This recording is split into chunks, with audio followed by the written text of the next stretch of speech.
Dr Jamal Rifi, welcome to 7:30. Thank you, Sarah. Now, you were on the ground in Syria earlier this year trying to secure the return to Australia of this group, the wider group, unsuccessfully then. What's changed now to see almost all of them back in Australia?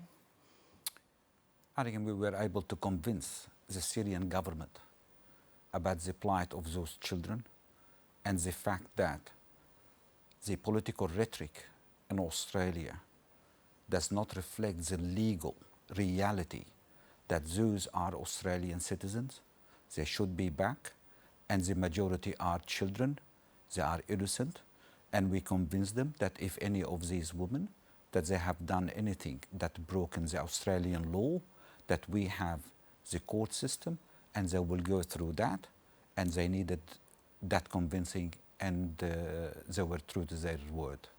Now, some of that rhetoric came from a close associate of yours, Tony Burke. Has it broken your relationship with him that he expressed his views in those terms? Actually, I was aware of the government position following the 2022 return of the cohort. After that, the backlash that they received in southwestern Sydney, it changed the rhetoric, and that's what led us with a group of well-meaning people to take the current federal government into the federal court. We lost the court, we've taken them to appeal, we lost the appeal, and then we arrived to the conclusion that they're not going to help. So the rhetoric did not actually surprise me at all, because I knew that they refrained from doing any help whatsoever since that time, that's 4 years ago. Now, with this particular group, as we understand it, there haven't been any arrests on arrival as there were with the previous group. Is that your understanding as well? I believe what I've read just before we came in, that they have touched down and a official in the agencies, AFP, they made the decision that actually they're not going to make any arrests. That's what I have read. But who knows what's going to happen? Those women are not known to me. What they have done is not known to anyone in Australia, except to our security agency and AFP, who have monitored them, and they've gathered all the information all these years. They can actually do that a bit later, and who knows? Now, what Tony Burke said about this group is that the women, the adults, had made the horrific choice to join a terrorist organisation and to place their children in an unspeakable situation. I'm not suggesting that they all think the same, but to your knowledge, do members of this group, the adult members, acknowledge that? I know through my interaction, through unencrypted messages, over the last 5, 6 years, 7 years, that those women are caring mothers. They went to teach their kids Australia, and they wanted to return to Australia. Definitely joining willingly the death cult of the un-Islamic caliphate. It's a terrible decision. Some of these women, I believe they were tricked to go there. Some of them are victims of the death cult, and others, they're not willingly went there. But the details of that only known to security agency and not to us. There is fear here about who these people are. Is it safer for the children in particular to be watched here than in a camp in Syria? I totally understand that fear, especially after the terrible event that took place in Bondi, and also the action of the Islamic State themselves and their ideology.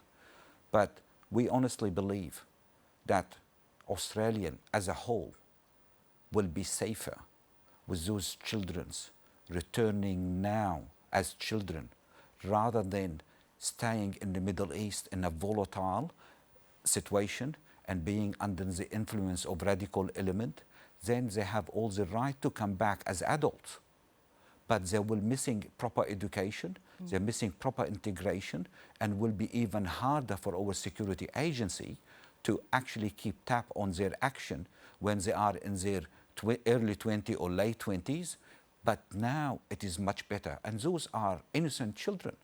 I reckon they have all the right as citizens to be here. Otherwise, what's the meaning of our Australian citizenship? Because these are our citizens. What does our past experience with bringing other people, as you mentioned, the first repatriation in 2022, what does past experience tell us about how difficult it is, in particular for the children, to adjust?